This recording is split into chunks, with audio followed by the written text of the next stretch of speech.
오늘은 NMR에 대해서 알아보도록 하겠습니다. 프로톤 하나와 전자 하나로 구성된 수소 원자입니다. 두 개의 입자로 구성된 시스템이지만 가군 동량은 세 가지가 있습니다. 먼저 전자에 의한 가군 동량과 프로톤에 의한 가군 동량 두 개로 나눌 수 있는데, 전자에 의한 가군 동량은 다시 공전 운동에 의한 오비탈 앵귤러 모멘텀과 자전으로 설명될 수 있는 스핀 앵귤러 모멘텀을 갖고 있습니다. 프로톤도 마찬가지로 스핀 앵귤러 모멘텀을 갖고 있습니다.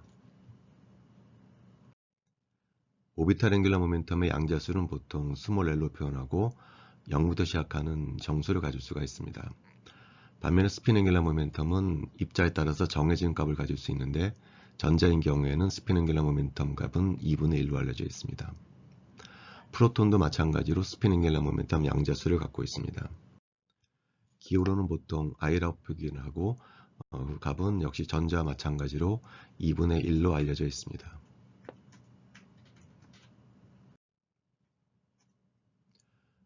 I가 정해지게 되면 우리가 MI가 결정이 되는데, 두 가지 값을 가질 수가 있습니다. 하나를 업스핀이라고 부르고 또 다른 하나를 다운스핀이라고 부릅니다. 그래서 전자와 마찬가지로 프로톤도 업스핀과 다운스핀 두 개를 갖고 있습니다. 근데 이 프로톤은 전하를 가진 입자이고, 전하를 가진 입자가 회전을 하게 되면은 바깥으로 자기장을 만들어냅니다. 그러니까 작은 자석처럼 행동할 수가 있다는 거죠. 근데 그 자석의 방향이 업스핀과 다운스핀의 경우 이제 달라지게 됩니다.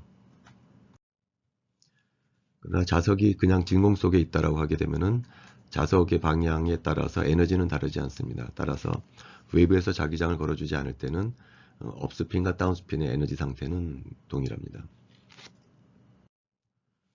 그러나 바깥에서 큰 자기장을 걸어주게 되면 업스핀의 에너지 준위와 다운스핀의 에너지 준위는 달라지게 됩니다.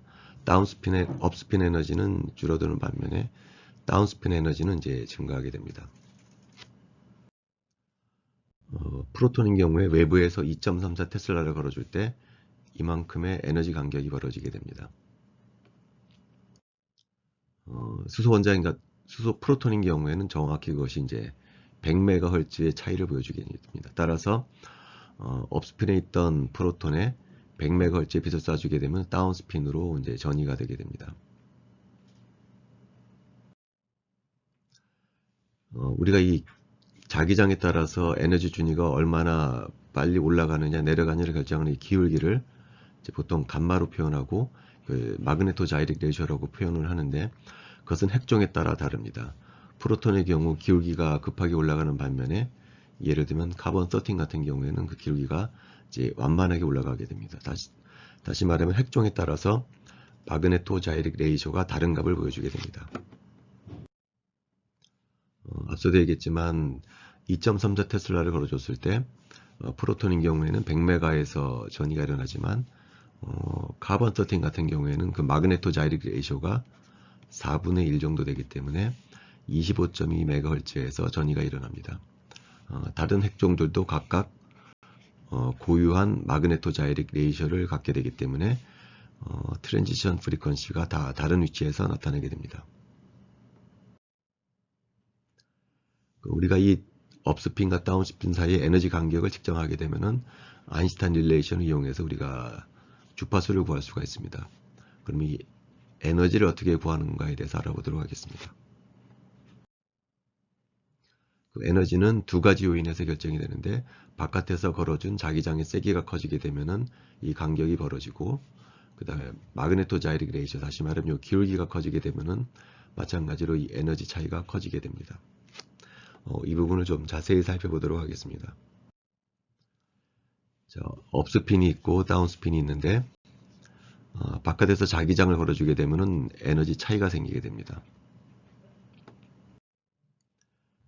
앞서도 얘기했지만 전하를 뜬 입자가 회전을 하게 되면은 작은 자석처럼 생각을 해서 자기 모멘트가 생기게 됩니다. 그 자기 모멘트를 이제 뮤라고 표현하게 되면은 그 자기 모멘트와 바깥에서 걸어준 자기장 사이의 인터랙션 에너지는 이제 다음과 같은 식으로 표현이 됩니다.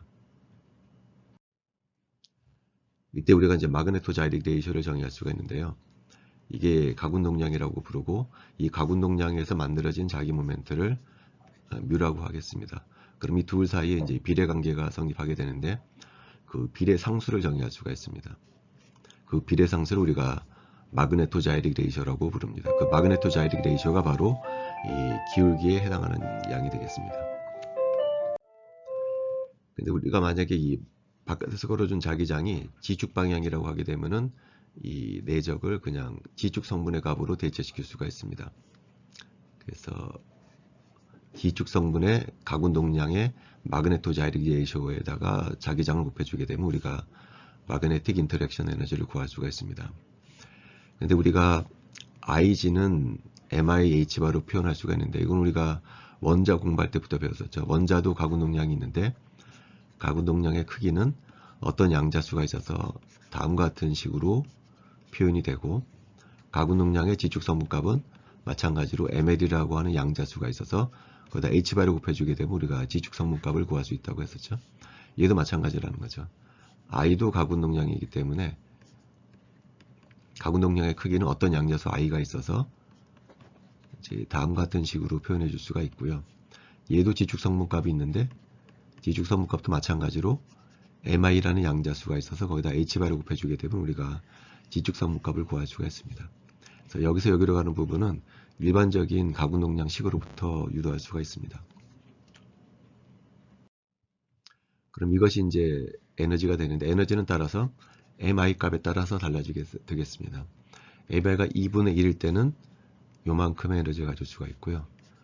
다운스핀일 때는 마이너스 2분의 1이니까 이제 요만큼의 에너지를 가질 수가 있습니다. 따라서 우리가 업스핀의 에너지와 다운스핀의 에너지를 구했고, 이 두 개의 차이가 바로 감마 h바 제로라는 것을 알 수가 있습니다. 그것이 아인슈타인 릴레이션에 하면 h뉴랑 같을 것이기 때문에 이 식을 이용을 해서 우리가 트랜지션 프리퀀시를 구할 수 있습니다. 이 부분에 대해서 좀 자세히 설명을 해볼 텐데요. 가군동량이 있으면은 그 가군동량에 의해서 마그네틱 모멘트가 만들어지는데, 둘 사이에는 비례 관계가 성립합니다. 그건 비례 상수가 있을 텐데, 전자기 이야기에 가면은 그 비례 상수는 이제 다음과 같은 식으로 표현됩니다. 분모의 질량이 들어가고 분자의 전하량이 들어갑니다. 근데 전자나 입자는 오비탈 앵귤러 모멘텀만 있는 것이 아니고 스핀 앵귤러 모멘텀도 갖고 있습니다. 스핀 앵귤러 모멘텀에 의해서도 마찬가지로 자기 모멘트가 만들어지고 마찬가지로 비례 상수가 있을 것입니다. 재미있는 것은 그 비례 상수에 이 앞에서 보았던 이 부분뿐만이 아니라 추가적인 팩터가 하나가 더 필요합니다. G팩터라는 게 필요하는데, 이것은 고전역학적으로는 설명할 수가 없고 양자역학적으로만 설명할 수 있는 양입니다. 스핀 가군동량인 경우에는 오비탈 앵귤러 모멘텀과 다르게 추가적인 G팩터가 하나가 더 들어간다는 것이 양자역학의 결과이고요. 전자인 경우에는 이게 거의 2에 가깝다고 알려져 있습니다. 전자가 아닌 핵종도 마찬가지입니다. 일반적인 핵도 가군동량을 갖고 있고 스핀 가군동량을 갖고 있고, 그 가군동량과 자기 모멘트를 연결해주는 비례 상수를 구할 수가 있는데, 핵종에 따라 다른 G팩터를 갖고 있습니다. 전자인 경우에는 얘가 2지만 다른 핵인 경우는 이게 2 아닌 다른 값을 가질 수가 있습니다. 그리고 이 앞부분에 해당하는 것이 바로 앞에서 정의한 마그네토자이릭 레이셔라고 합니다.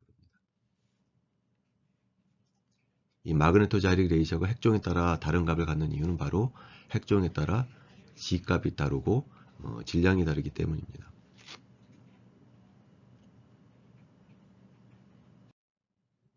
앞서도 얘기했지만 이 가군동량을 만족하는 일반식을 핵의 스핀에 관련해서도 똑같이 적용하여서 구할 수가 있습니다. 가군동량의 크기는 어떤 양자수 I가 있어서 구할 수가 있고, 가군동량의 지축방향 성분은 I에 부속되어 있는 또 다른 양자수 MI에 의해서 계산할 수가 있습니다.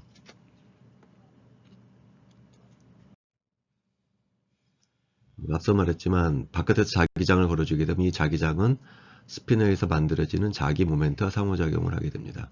근데 이게 만약에 지축방향 성분만 갖고 있다고 하게 되면 우리가 UI 대신에 이제 UG를 써줄 수가 있고요. UG는 다시 마그네토자이릭 레이쇼의 지축방향의 가군동량 성분을 곱한 값을 이용을 해서 구할 수가 있습니다.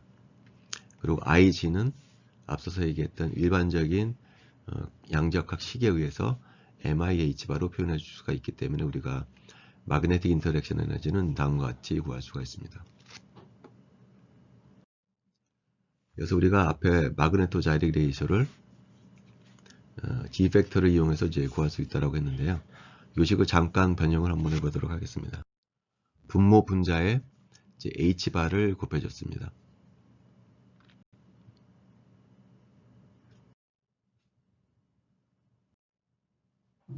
그리고 이 빨간색 부분값을 우리가 뭐라고 부르냐면은 이제 보호 마그네톤이라고 부릅니다. 따라서 감마는 G 팩터의 H바분의 보호 마그네톤으로 표현해 줄 수가 있습니다. 그럼 아까 업스핀과 다운스핀이 자기장을 걸어주게 되면은 업스핀이 아래쪽 에너지를 다운스핀이 위쪽 에너지를 갖고 있다라고 했었죠.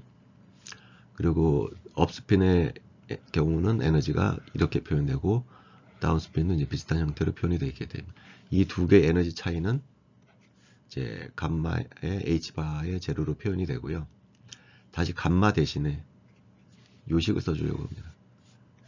감마는 GN의 H바의 보호 마그네톤. 근데 실제 에너지는 H바를 곱해주고 B제로를 곱해줘야 되겠죠. H바를 곱해주고 B제로를 곱해주고 H바를 곱해주고 B제로를 곱해주게 되면은 이제 H바가 상쇄가 됩니다. 그래서 업스핀과 다운스핀의 에너지 차이는 G 팩터의 보호 마그네톤에다 마그네틱 필드를 곱해준 값이 나옵니다. 이제 요 식이 나온다라는 거죠. 그래서 우리가 이 식을 이용을 해서 이제 주파수를 구할 수 있다라는 겁니다.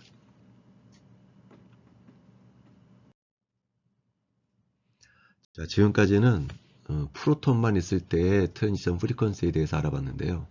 사실은 프로톤만 있는 것이 아니고 프로톤 주위에는 이제 전자가 돌아다닙니다. 자, 이렇게 전자가 돌아다니면은 바깥에서 마그네틱 필드를 걸어주게 되면은 이 전자가 영향을 받아서 전자가 또 마그네틱 필드를 만들어냅니다. 이 빨간색 부분이 전자가 만들어내는 마그네틱 필드입니다. 그러니까 바깥에서 B제로라는 마그네틱 필드를 걸어주게 되면은 그 마그네틱 필드의 영향에 의해서 전자가 자기 자신의 마그네틱 필드를 만들어냅니다. 이 전자가 만들어내는 마그네틱 필드는 바깥에서 걸어준 자기장의 세기에 비례하고 또 다른 상수, 비례상수인 시그마에 의존하게 되는데 시그마는 많은 경우에 전자의 밀도에 비례하게 됩니다. 언제나 그런 것은 아니지만 전자의 밀도에 비례하게 됩니다. 그리고 보통 시그마가 플러스이긴 하지만 이제 마이너스일 때도 있습니다. 자, 그래서 중요한 것은 뭐냐면은 아까 프로톤만 있을 때 프로톤의 트랜지션 프리퀀시는 바깥에서 걸어준 자기장에 의해서 영향을 받는다고 했습니다. 근데 지금 알고 보니까 주위에 전자가 돌아다닌다는 거죠. 전자가 돌아다녀서 바깥에서 마그네틱 필드를 걸어주게 되면은 그것과 반대로 방향의 마그네틱 필드를 만들어준다는 겁니다. 그럼 실제로 이 프로톤이 느끼는 자기장은 우리가 비로칼이라고 부르는데 실제로 프로톤이 느끼는 자기장은 외부에서 걸어준 자기장이 아니라는 거죠. 외부에서 걸어준 자기장에서 전자가 만들어내는 자기장을 빼줘야 실제로 프로톤이 느끼는 자기장 값을 구할 수가 있습니다. 그래서 트랜지션 프리퀀시는 이제 다음과 같은 식으로 표현이 되는데요. 이것이 이제는 B제로가 아니라는 거죠. 이게 B제로가 아니고 B로컬이 돼야 한다는 거예요. 이 B로컬이 실제로 프로톤이 느끼는 자기장입니다. 그럼 B로컬은 B제로에서 시그마 B제로를 빼준 것이기 때문에 우리가 얘 대신에 이 파란색으로 표현된 부분은 이제 집어넣어 줄 수가 있습니다. 결국 뭐냐면은 프로톤만 있을 때는 만약에 B제로가 2.34 테슬라였다라고 했을 때는 100MHz에서 전이가 일어날 텐데 프로톤 주위에 전자가 돌아다니는 거죠. 그래서 바깥에서 걸어준 자기장을 감소시켜주는 자기장을 만들어낸다는 거죠. 그래서 실제로 프로톤이 느끼는 자기장은 2.34 테슬라보다 작은 자기장을 느끼게 된다는 겁니다. 그렇게 되면 트랜지션 프리퀀시가 줄어든다는 거죠. 주위에 전자가 많으면은 트랜지션 프리퀀시가 더 많이 감소하는 반면에 주위에 전자가 없으면은 조금만 감소한다는 거죠. 그러니까 똑같은 프로톤이라고 하더라도 주위의 환경에 따라서, 주위에 얼마나 많은 전자가 돌아다니느냐에 따라서 여기서 트랜지션이 일어날 수도 있고, 이제 여기서 트랜지션이 일어날 수가 있다는 겁니다. 그러니까 트랜지션 프리퀀시가 살짝 다르다는 얘기죠. NMR은 그것을 측정하는 겁니다. 자, 여기서 이게 전형적인 NMR 스펙트럼인데요. 보통의 스펙트럼에서는 X축이 남다 내지는 주파수였죠. 근데 NMR에서는 케미컬 시프트가 X축의 단위입니다. 이 케미컬 시프트가 어떻게 적용되는지 알아보도록 하겠습니다. 자, 케미컬 시프트는 다음과 같이 정의가 되는데요. U는 우리가 측정하고자 하는 샘플의 트랜지션 프리퀀시입니다. U0는 스탠다드 물질의 트랜지션 프리퀀시입니다. NMR을 찍을 때는 샘플만 집어넣어주는 것이 아니고 스탠다드 물질도 같이 집어넣어줘서 스탠다드의 트랜지션 프리퀀시까지 같이 측정을 해줍니다. 그래서 그 식을 이용을 해서 우리가 나눠준 것을 우리가 델타라고 부릅니다. 그러면 이 앞서도 얘기했지만 트랜지션 프리퀀시는 이 파란색 부분에서 결정이 되거든요. 그래서 이 뉴에다가 요식을 써주고, 뉴에다가 요식을 써주고, 뉴 제로에는 시그마 제로가 집어넣어주면 되겠죠. 그래서 이런 식으로 우리가 환산을 해줄 수가 있습니다. 그럼 여기서 감마 비제로, 감마 비제로, 감마 비제로가 전부 이제 상쇄가 되겠죠.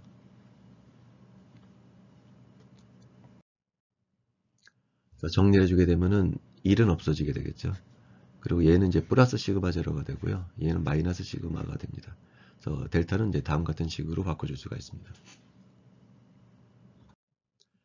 일반적인 경우 스탠다드 물질의 시그마 제로는 1보다 매우 작은 샘플입니다. 그래서 이게 거의 1에 가깝죠. 그래서 우리가 근사적으로 델타는 이런 식으로 표현해 줄 수가 있습니다. 그래서 우리가 알 수 있는 것은 뭐냐면은 시그마 제로는 이미 상수죠. 알려져 있는 스탠다드 물질의 시그마 값이니까요. 이 식에서 우리가 알 수 있는 것은 뭐냐면은 시그마가 커지면 이제 델타는 이제 줄어든다는 거죠. 시그마는 앞서 러프하게 뭐라고 생각할 수가 있냐면은 프로톤 주위에 있는 전자 밀도라고 얘기를 한다고 했었죠. 프로톤 주위의 전자 밀도가 커지게 되면은 델타 값이 줄어든다는 거죠. 그건 당연하겠죠. 주위에 전자가 많게 되면은 차폐 효과가 커서 외부의 자기장보다 훨씬 작은 자기장을 느끼게 된다는 거죠. 훨씬 작은 자극을 느끼게 되면은 트랜지션 프리퀀시가 줄어들기 때문에 이제 델타 값도 줄어든다는 겁니다. 간단한 원리이죠. 그래서 이제 한 가지 생각해 볼 것은 뭐냐면은 왜 우리가 NMR 스펙트럼을 찍을 때 X축에 뉴를 쓰지 않고 델타 값을 써야 되느냐, 이런 식으로 정의된 값을 써야 되느냐를 한번 생각해 볼 필요가 있습니다. 그 이유는 뭐냐면은 이 트랜지션 프리퀀시는 외부에서 걸어준 자기장의 세기에 영향을 받는다는 거죠. 그러니까 NMR 스펙트럼을 찍으려면은 외부에서 자기장을 걸어줘야 되는데요. 그 자기장의 세기에 따라서 트랜지션 프리퀀시가 달라진다는 겁니다. 예를 들어서 어떤 사람이 B0인 자기장을 써서 U를 측정한 것하고 2B0를 써서, 그러니까 자기장을 2배를 쓴 자석을 이용해서 NMR 스펙트럼을 찍었을 때 주파수는 2배가 될 거라는 거죠. B0에서는 U였다라고 하면은 2B0에서는 2U가 될 거라는 거예요. 그러니까 트랜지션 프리퀀시는 외부에서 어떤 세기의 자기장을 걸어줬냐에 따라서 이제 달라지는 값이라는 거죠. 근데 만약에 우리가 스탠다드 물질을 집어넣어줘서 스탠다드 물질의 트랜지션 프리퀀시로 나눠주게 되면은 그 효과가 사라지게 됩니다. 만약에 우리가 B0보다 2배 큰 자기장을 쏴주게 되면은 샘플의 주파수가 2인U가 되겠죠. 그러나 스탠다드 물질의 주파수도 2인U 제로가 될 거라는 거예요. 그러니까 U 빼기 U 제로, U 제로인데 이건 B 제로일 때라는 거예요. 2B 제로일 때는 어떻게 될 거냐면은 2인U 제로를 다시 2인U 제로로 나눠준 것이기 때문에 2가 상쇄가 돼서 결과적으로는 같은 값을 준다라는 거죠. 자기장의 세기에 상관이 없이 델타 값은 일정한 값을 주기 때문에 우리가 이런 식으로 정의된 델타 값을 쓰는 것입니다. 그리고 앞서 우리가 이제 스탠다드 물질을 같이 집어넣어 준다고 했는데요. 보통의 경우에 우리가 스탠다드 물질을 사용하는 것은 테트라메틸 실렌이라고 하는 이런 분자입니다. 보통 약재로 이제 TMS라고 부릅니다. 이런 물질을 같이 집어넣어줘서 스탠다드 물질의 트랜지션 프리퀀시를 구하고 샘플의 프리퀀시를 이용을 해서 우리가 이제 델타 값을 측정을 하게 됩니다. 우리가 이제 몇 가지 분광법을 배웠는데요. 그 NMR의 주파수 영역에 관한 그림입니다. 일렉트로닉 스펙트로스코피 같은 경우에는 이제 UV 비저블 영역에 해당하고요. 바이브레이셔널 스펙트로스코피는 IR, 로테이셔널 스펙트로스코피는 이제 마이크로웨이브고요. NMR 스펙트럼은 바깥에서 걸어준 자기장의 세기에 따라 다르지만 대략 이제 RF 프리퀀시에 해당합니다. 라디오 프리퀀시에 해당합니다. 그래서 만약에 바깥에서 걸어준 자기장의 세기가 2.34 테슬라의 4배 정도 되는 9.34 테슬라를 걸어주게 되면은 프로톤은 몇 메가헤르츠에서 전이가 일어나면 대략 400메가헤르츠에서 전이가 일어납니다. 플로린은 그보다 약간 작은 한 390메가헤르츠에서 전이가 일어나고요. 카본 13 같은 경우에는 거의 100메가헤르츠에서 전이가 일어납니다. 핵종에 따라서 이제 다르다는, 그러니까 어떤 핵종의 NMR을 찍느냐에 따라서 트랜지션 프리퀀시가 다르니까 디텍터를 그 영역에다 갖다 놔야 되겠죠. 자, 근데 여기서 400메가헤르츠라고 하는 것은 프로톤만 있을 때의 트랜지션 프리퀀시입니다. 근데 그 프로톤이 주위에 이제 전자가 돌아다닌다는 거죠. 근데 그 프로톤이 알데하이드에 있는 프로톤이냐, 아로마틱에 있는 프로톤이냐, 올레피닉에 있는 프로톤이냐에 따라서 주위의 전자의 밀도가 다르다는 거죠. 그래서 이런 스프레드가 일어나는 겁니다. 400을 기준으로 해서 어떤 종류의 프로톤이냐에 따라서, 어떤 분자에 있는 프로톤이냐에 따라서 이게 4kHz에서 이제 왔다 갔다 할 수가 있다라는 게, NMR은 요거로 측정하는 겁니다. 그래서 앞서 이제 우리가 얘기한 것은 뭐냐면은 프로톤 주위에 전자가 얼마나 많이 있느냐, 그러니까 시그마 값에 따라서 델타 값이 달라진다면 그런 얘기를 했었죠. 그래서 실제 뭐 실험을 한번 해보면은요, 메탄에다가 수소를 하나 취한하고 둘 취한하고 세 취한했을 때 이 프로톤의 델타 값을 측정을 해보면 다르다는 거죠. CL이 3개가 측정되어 있을 때 프로톤 시그널이 가장 델타 값이 큰 값을 준다는 거죠. 클로린이 없을 때는 0.23인데 반해서 클로린이 들어가면 7.16이 됩니다. 이게 왜 그렇게 커지냐면은 이 클로린이라고 하는 것은 전자를 뺏어가기를 좋아하는 원소라고 알려져 있습니다. 그것이 3개나 있다는 거죠. 그럼 프로톤 주위에 있는 전자를 얘가 뺏어간다는 거죠. 그럼 프로톤 주위의 전자가 이제 사라지게 되는 겁니다. 그러니까 시그마가 줄어든다는 거죠. 왜 줄어드냐면은 주위에 CL이라고 하는 전자를 뺏어가기를 좋아하는 원소가 3개나 붙어 있기 때문에 CL이 프로톤 주위에 있는 전자를 뺏어가서 시그마가 떨어지게 된다는 거예요. 시그마 떨어지게 되면 델타 값이 이제 커진다라는 거죠. 3개 있을 때 가장 크고 2개, 1개 되면서 이제 점점 이제 떨어지는 모습을 보이고 있습니다. 자, 이거는 하나만 할라이드로 치환했을 때라는 거예요. 그러나 우리가 잘 알다시피 플로린이 아이오딘에 비해서 더 큰 일렉트로네가티비티를 갖는 원소이기 때문에 가장 일렉트로네가티비티가 크다라는 것을 보여줍니다. 세 번째 테이블은 클로린은 하나만 있습니다.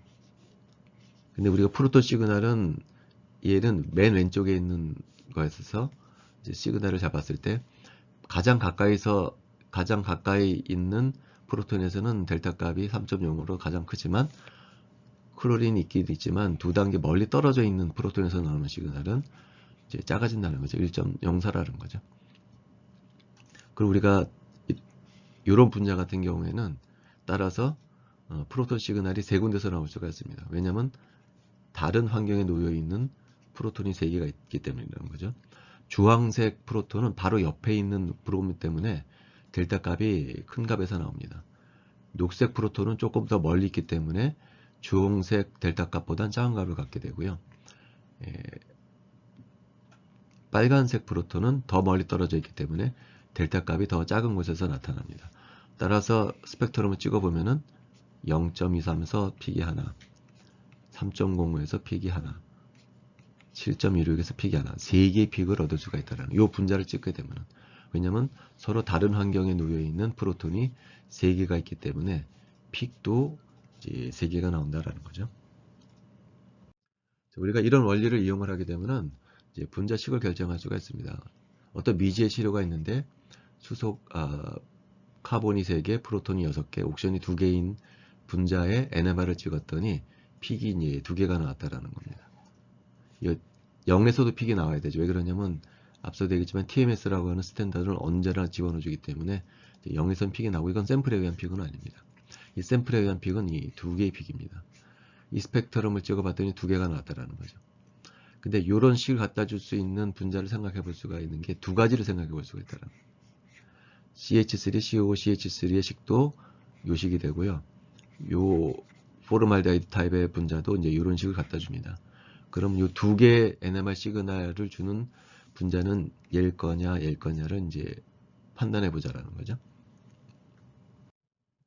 그럼 우리가 이제 요 시그널을 주기 위해서는 요 분자식이어야 된다는 거죠. 왜 그러냐면은 이 분자 같은 경우에는 서로 다른 환경에 놓여 있는 프로톤이 2개가 있어서 2개의 픽이 나올 수가 있습니다.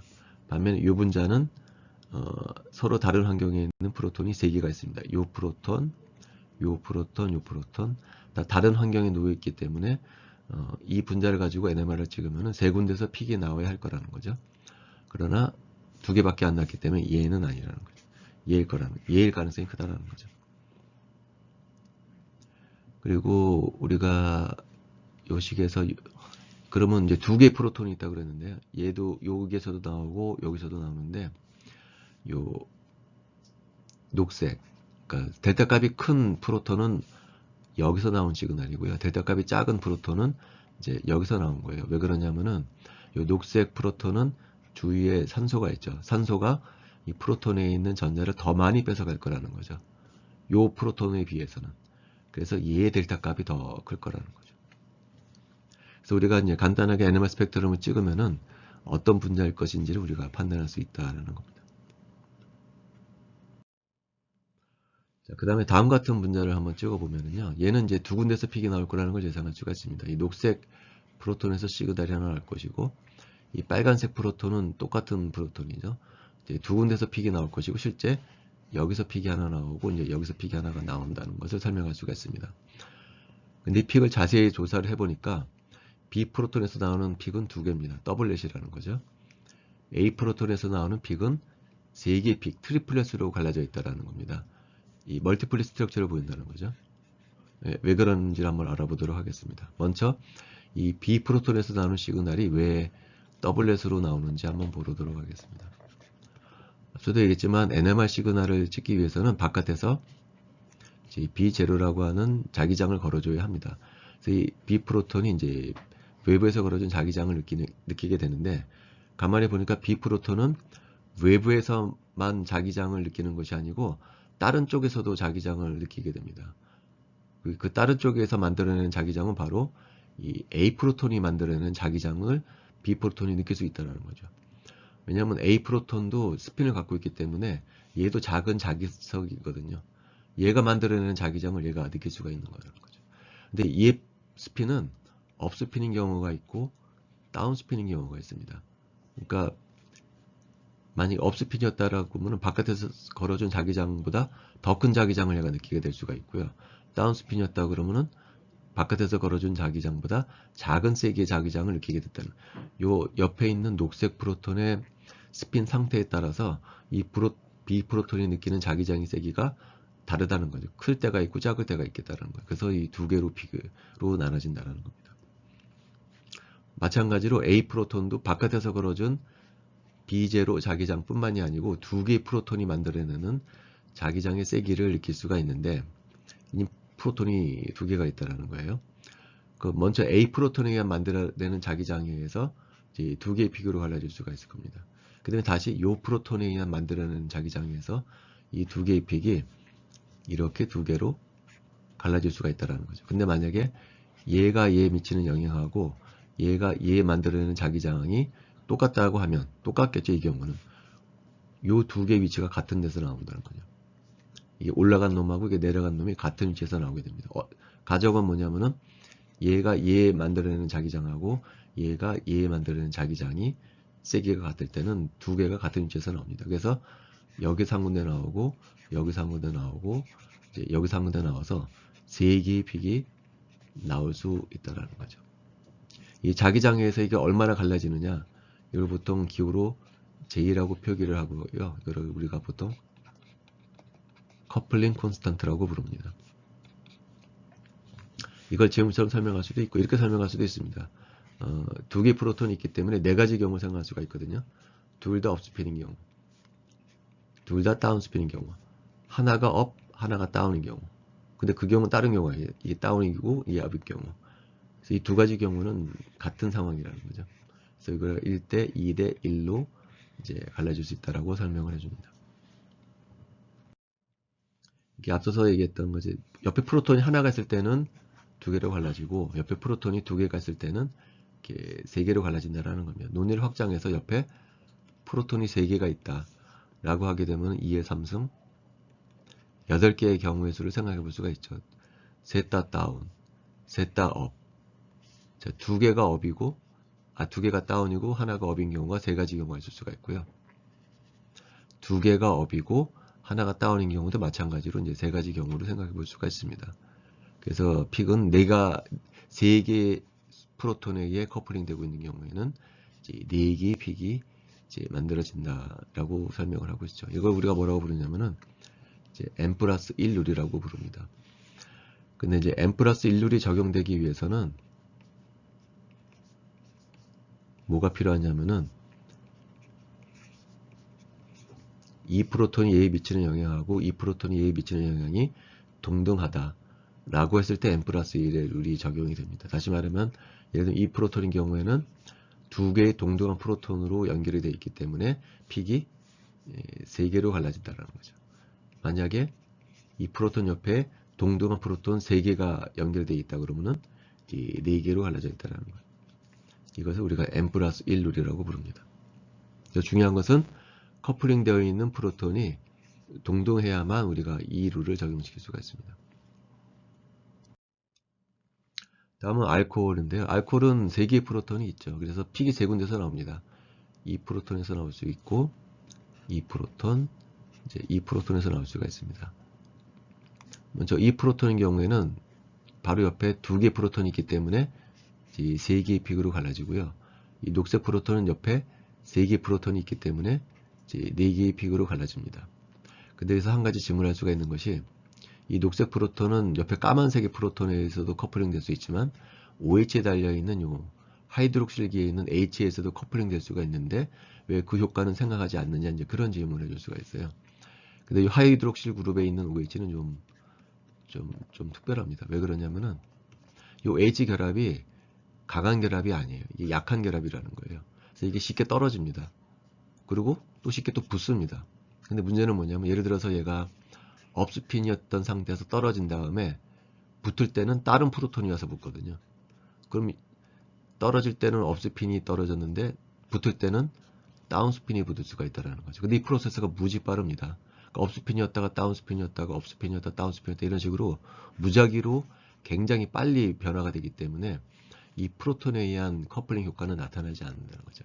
업스핀과 다운스핀이 무작위로 빨리 진행이 되면은 이 프로톤은 평균적인 스핀만 볼 수가 있는 거죠. 근데 반은 업스핀일 거고 반은 다운스핀일 것이기 때문에 마치 없는 것처럼 느낀다는 거죠. 이 프로톤은. 그래서 하이드록실 그룹에 있는 프로톤에 의한 커플링은 나타나지가 않습니다. 자, 그리고 우리가 VSPR 이론에서 배운 건데 SF4 같은 경우에는 롬페어가 한 쌍 있어서 스테링 넘버가 5고 따라서 트리고널 바이피라미달 구조를 할 수가 있다. 이제 그런 얘기를 했었죠. 근데 이제 문제는 요 액시얼 포지션하고 이퀴토리얼 포지션은 기하학적으로 다르기 때문에 요 롬페어를 이 그림처럼 이퀴토리얼 포지션에 위치시켜야 하느냐 아니면은 액시얼 포지션에 위치시켜야 하느냐가 이제 문제가 됐었다는 거예요. 근데 이걸 판별할 수 있는 방법이 바로 플로린 NMR입니다. 플로린 NMR을 측정을 해보면은 얘는 아니고 이 구조다라는 것을 우리가 알 수가 있습니다. 어떻게 알 수가 있냐면은 앞서도 얘기했지만 이 이퀴토리얼 포지션에 있는 플로린하고요. 액시얼 포지션에 있는 플로린은 동등한 프로톤이 아니에요.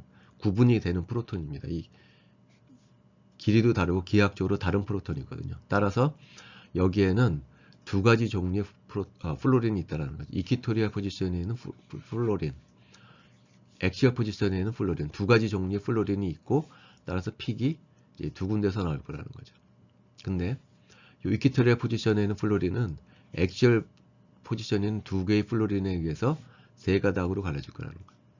마찬가지로 액시얼 포지션에 있는 플로린은 이 이퀴토리얼 포지션에 있는 플로린에 의해서 세 가닥으로 갈라질 거라는 거죠. 그래서 만약에 이런 구조를 하고 있다라고 하게 되면은 트리플렛 두 개의 픽이 나올 거라는 거죠. 이게 실제 SF4의 NMR 스펙트럼이에요. 얘는 이제 임퓨리티고요. 실제 SF4에서 나온 스펙트럼은 요거라는 거죠. 그래서 트리플렛 두 개가 나왔다라는 거죠. 그래서 우리가 이제 이런 구조를 하고 있을 거라고 확정을 한 겁니다. 자, 반면에 만약에 SF4가 이런 구조를 했다라고 그러면은 어떻게 픽이 나올 거냐면은 자, 이퀴토리얼 포지션에 있는 플로린하고 액시얼 포지션에 있는 플로린이 두 가지 종류가 있을 거라는 거예요. 그래서 두 군데서 픽이 나올 겁니다. 근데 요 액시얼 포지션에 있는 플로린은 주위에 이퀴토리얼 포지션에 있는 세 개의 플로린에 의해서 커플링이 돼서 몇 개로 갈라질 거냐면은 네 가닥으로 갈라질 거라는 거죠. 반면에 이퀴토리얼 포지션에 있는 플로린은 액시얼 포지션에 있는 플로린에 커플링을 해서 두 가닥으로 갈라질 거라는 거예요. 따라서 만약에 이런 구조를 하고 있다라고 하면 론페어가 액시얼 포지션에 있다라고 하게 되면은 두 군데서 픽이 나오고 각각 4개, 2개로 갈라진 픽이 나왔어야 한다는 겁니다. 이런 구조를 한다고 하면. 실제 지금 그렇게 안 나왔다. 이렇게 나왔다는 거죠. 따라서 SF4는 론페어가 이퀴토리얼 포지션에 있을 거라는 생각을 할 수가 있습니다. CLF3도 마찬가지죠. CLF3에는 론페어가 이제 두 쌍이 있습니다. 그리고 그 론페어는 이제 두 개 다 이퀴토리얼 포지션에 놓여야 한다는 그렇게 배웠었죠. 실제 NMR을 찍게 되면 어떻게 될 거냐면 얘도 마찬가지로 액시얼 포지션에 있는 플로린이 있을 것이고요. 이퀴토리얼 포지션에 있는 플로린이 있습니다. 두 군데서 나올 겁니다. 근데 액시얼 포지션에 있는 플로린은 이퀴토리얼 포지션에 있는 플로린에서 픽이 몇 개로 갈라질 거냐면 두 개로 갈라질 거라는 하나만 있으니까. 반면에 이퀴토리얼 포지션에 있는 플로린은 두 개의 액시얼 포지션에 있는 플로린에 의해서 픽이 몇 개로 갈라질 거냐면은 이제 세 개로 나올 거라는 거죠. 그러니까 두 개, 세 개로 갈라질 거라는 거. 요 그림처럼. 실제 NMR을 찍어보면 이렇게 나온다는 거예요. 그래서 우리가 CLF3의 구조도 NMR을 이용을 해서 이제 추정을 할 수가 있습니다. 다음 그림은 여러분들이 잘 아는 카본 60입니다. 카본 60 같은 경우에 NMR 스펙트럼을 찍는데 이때는 이제 카본 13 NMR을 찍는데요. 그 질문은 뭐냐면 결과적으로 이 카본 13에는 몇 개의 다른 환경에 있는 카본이 있느냐가 질문이 되겠죠. 근데 이 경우에는 모든 60개 카본이 다 동등한 카본입니다. 다 똑같은 카본이라는 거죠. 그래서 스펙트럼을 찍어보면 카본 13 NMR을 찍어보면은 픽이 하나만 딱 나와야 한다는 거죠. 실제로 찍어보면은 카본 13 NMR을 찍어보면은 하나만 나온다는 거죠. 따라서 카본 13의 구조가 이럴 가능성이 매우 크다라고 이제 주장할 수 있는 겁니다.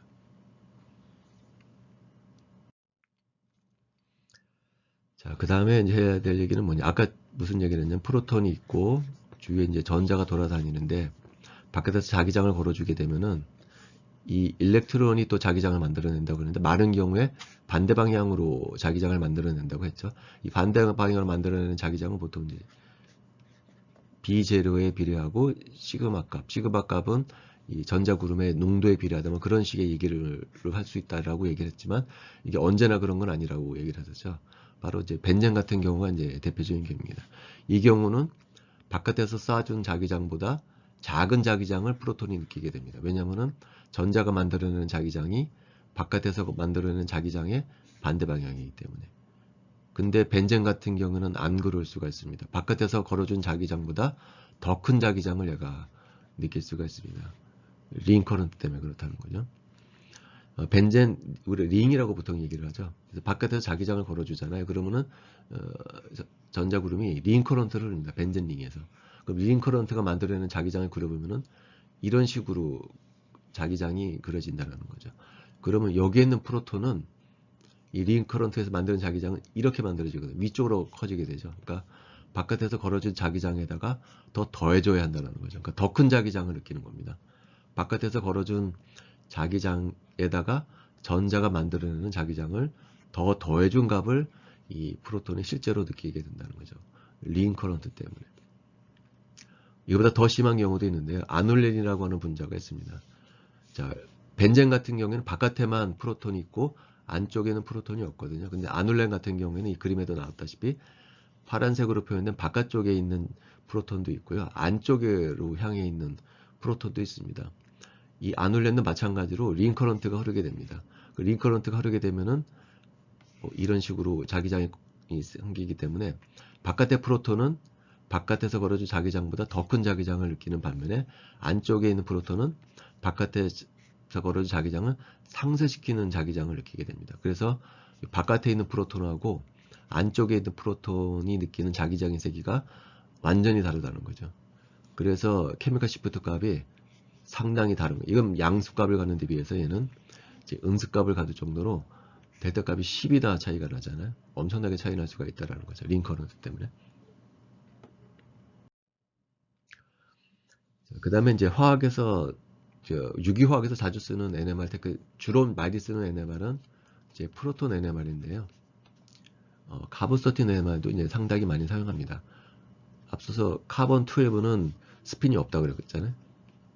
그래서 얘는 NMR을 찍을 수가 없어요. 그래서 카본을 찍으려면은 전부 카본 13 NMR을 찍어야 됩니다. 그래서 우리가 이제 에틸알코올을 찍는다고 한번 가정을 해보겠습니다. 근데 이 에틸알코올은 사실 네 가지 종류의 분자가 뒤섞여 있을 겁니다. 무슨 얘기냐면은 여기 두 개의 카본이 있는데 두 개의 카본이 전부 12번 탄소로 되어 있는 에틸알코올이 있을 것이고요. 그것이 거의 98%를 차지합니다. 그 다음에는 왼쪽 카본이 카본 13이 되어 있는 아이소토프 호모가 한 1% 차지하고요. 그 다음에 오른쪽 카본이 카본 13으로 치환된 것이 또한 1% 차지합니다. 네 번째는 뭐냐면은 둘 다 카본 13으로 치환된 분자가 있을 텐데 그거는 확률이 되게 작습니다. 얘는 거의 0%에 가까워요. 그래서 얘는 NMR 스펙트럼에서 찍을 수가 없습니다. 4번은. 그리고 1번도 NMR에서 찍을 수가 없죠. 왜 그러냐면은 이건 둘 다 카본이 12번으로 치환됐기 때문에 얘는 스핀이 없어서 NMR에 찍힐 수가 없습니다. 그래서 찍히는 아이소토프 호모는 두 개라는 거지. 2번과 3번. 그래서 2번, 다시 말하면 왼쪽 카본이 카본 13으로 치환된 NMR을 찍어보면은 요런 픽이 나옵니다. 4개로 갈라졌죠. 왜 4개로 갈라졌느냐? 요 카본이 3개의 프로톤이랑 커플링이 되어 있다는 거예요. 이 프로톤은 스핀을 갖고 있기 때문에 얘가 작은 자석으로 행동하기 때문에 3개가 연결되어 있기 때문에 이 4개의 픽을 얻을 수가 있다는 거죠. 자, 그 다음에 세 번째 아이소토프, 다시 말하면 오른쪽 카본이 카본 13으로 치환된 경우는 몇 개로 갈라져 있냐면은 2개의 프로톤이 연결되어 있기 때문에 이제 3개로 갈라진다. 앞서도 얘기했지만 얘는 하이드록실 그룹에 있는 H는 쉽게 떨어지기 때문에 얘에 의한 커플링 효과는 보이지가 않습니다. 오직 2개의 프로톤에 의한 커플링 효과가 보이기 때문에 이제 3개로 갈라진다는 거죠. 그래서 결과적으로 우리는 이 2개의 스펙트럼을 더한 이런 스펙트럼을 이제 얻게 됩니다. 두 번째 아이소토프에 의한 시그널, 세 번째 아이소토프에 의한 시그널 두 개가 이제 섞여 나오겠죠. 이걸 따로따로 분리해서 실험하지 않는다면은. 자, 근데 이 아이소토프머 3번, 다시 말하면 요 오른쪽 카본이 카본 13 NMR, 카본 13으로 치환된 경우에 이 카본에 직접적으로 붙어 있는 2개의 수소에 의해서 픽이 이제 3개로 갈라졌다는 그런 얘기를 했었죠. 근데 요 스펙트럼을 확대해서 보면은 이렇게 됩니다. 이제 3개 픽이 있었잖아요. 이 3개 픽 확대해서 보면 각각의 픽이 다시 몇 개로 갈라지냐면은 4개로 갈라지는 것을 볼 수가 있습니다. 왜 그러냐면은 이게 3개로 갈라진 이유는 뭐냐면 이 카본에 2개 프로톤에 의해서 3개로 갈라졌는데 자세히 보니까 좀 멀리 떨어져 있지만 좀 멀리 떨어진 곳에 3개 프로톤이 다시 있다는 거죠. 얘가 다시 얘랑 커플링 한다는 거죠. 그래서 각각의 픽이 다시 이 3개의 프로톤에 의해서 4개로 이제 갈라진다라는 거죠. 요 큰 세 개의 픽 사이 간격은 뭘 나타내 주냐면은 요 프로톤과 요 카본이 얼마나 강하게 커플링 되어 있냐를 나타내 주는 겁니다. 그 다음에 요 각각의 픽이 다시 조그맣게 4개로 갈라질 때 요 간격 있잖아요. 간격은 요 멀리 있는 프로톤이 얘랑 얼마나 커플링 되어 있냐를 나타내 줍니다. 당연히 얘는 거리가 멀기 때문에 이게 JA라고 그러고 얘를 JB라고 그러면 JB가 당연히 훨씬 크겠죠. 가까이서 커플링하고 있고 얘는 멀리서 커플링하고 있기 때문에. 그래서 해상도만 따라준다고 그러면 얘보다 더 멀리 쪽에 있는 프로톤도 볼 수가 있겠죠. 원리적으로. 그러면 요 각각의 픽이 다시 또 몇 개로 갈라질 수가 있겠죠. 그럼 해상도에 문제가 있기 때문에 보통은 이렇게 4개까지 갈라지는 것도 보는 것은 사실은 매우 어렵습니다. 실제로는 예의한 커플링 효과는 해상도가 따라주지 못한다는 거죠. 그래서 얘는 잘 안 보인다. 주로 바로 옆에 있는, 바로 직접적으로 붙어 있는 커플링만 주로 볼 수 있습니다. 대부분의 일반적인 NMR 스펙트로미터는. 다시 이제 수소 NMR로 다시 돌아올 텐데요. 요 분자의 NMR 스펙트럼을 찍었습니다. 그러면 이 분자는 3개의 다른 프로톤을 갖고 있을 것이기 때문에 픽이 이제 3군데서 나옵니다. 근데 이 픽을 자세히 살펴보니까 2개, 가운데 것은 4개로 갈라져 있다는 거죠. 매우 복잡하게 갈라져 있습니다. 그것을 한번 설명해 보도록 하겠습니다. 먼저 8.2 ppm에서 나오는 수소 시그널은 어디서 나온 거냐면은 요 프로톤에서 나오는 시그널입니다. 자, 요 프로톤은 근데 이 빨간색 프로톤과 커플링 할 수가 있고 반대 방향에 있는 프로톤과 커플링 할 수가 있는데요. 이거 보통은 이제 파라 위치라고 부르는데 파라 위치에 있는 프로톤은 이 수소의 거리가 너무 멀다는 거죠.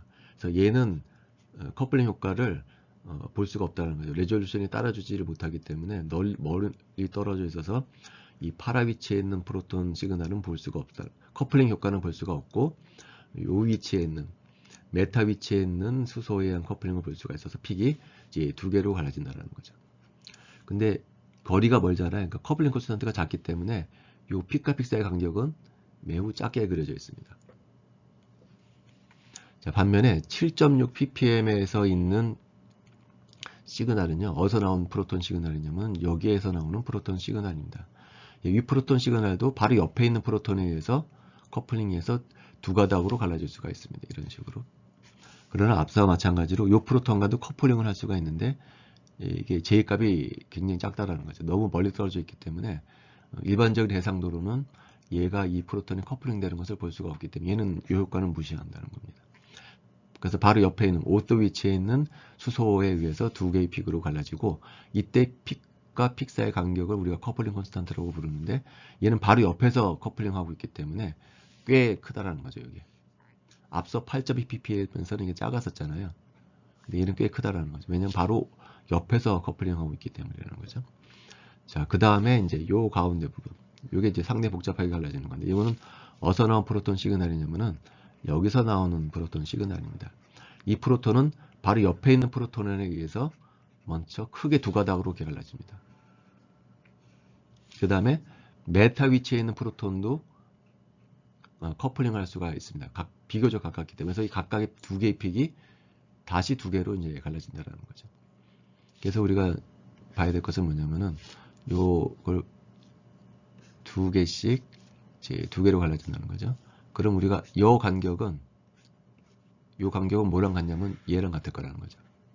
그 다음에 요 2개 자잘한 픽의 간격 뭐랑 같을 거냐면은 이제 얘랑 같아야 한다는 거죠.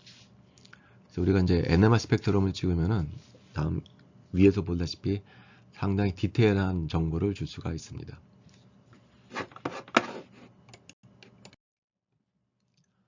다음 분자는 이 분자입니다.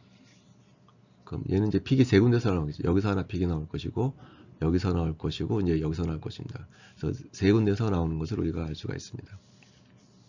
근데 자세히 보면은 얘는 이제 2개로 갈라져 있죠. 얘도 2개로 갈라져 있습니다. 왜 그러냐면은 요 프로톤은 요 빨간색 프로톤에 의해서 2개로 갈라질 것이고요. 요 3개 프로톤 시그널도 빨간색 프로톤에 의해서 이제 2개로 갈라질 것이라는 거예요. 별로 어렵진 않죠. 근데 요 빨간색 프로톤은 매우 복잡하게 갈라진다는 거예요. 토탈 픽이 몇 개가 나오냐면은 8개가 나온다는 거죠. 그 이유는 뭐냐면은 이 프로톤에 영향을 미치는 프로톤이 2가지가 있다는 여기 있는 프로톤이 얘에 영향을 미칠 수가 있고 이 세 개의 프로톤이 여기에 영향을 미칠 수가 있는데 그 커플링 콘스탄트가 이제 상이하다라는 겁니다. 만약에 J1하고 J2가 같았다. 다시 말해 이 세 개의 프로톤이 미치는 영향하고 왼쪽에 있는 프로톤 하나가 미치는 영향이 같았다라고 하게 되면은 무슨 룰을 적용시킬 수가 있냐면은 n 플러스 1룰을 적용시킬 수가 있습니다. 그래서 그냥 단순히 4개가 연결이 되어 있으니까 5개의 픽이 나오면 그만입니다. 근데 8개의 픽이 나왔다는 얘기는 이게 같지가 않다는 얘기죠. 그러니까 얘가 미치는 영향하고 얘가 미치는 영향이 다르지 않기 때문에 이게 복잡하게 나온다는 겁니다. 설명을 어떻게 하냐면은 요 3개의 프로톤이 미치는 영향이 크다라는 거죠. 그래서 3개의 프로톤에 의해서 일단 픽이 여기 나와 있지만 4개로 갈라진다는 거죠. 그리고 픽과 픽 사이의 간격은 이 J값이라는 거죠. 얘가 얘에 얼마나 영향을 미치는가를 나타내는 정도를 나타내는 것을 우리가 J값으로 나타내고 이 시뮬레이션은 6.6헐츠로 이제 했습니다. 그 다음에 여기 프로톤이 첫 번째 프로톤이 두 번째 프로톤에 영향을 미치기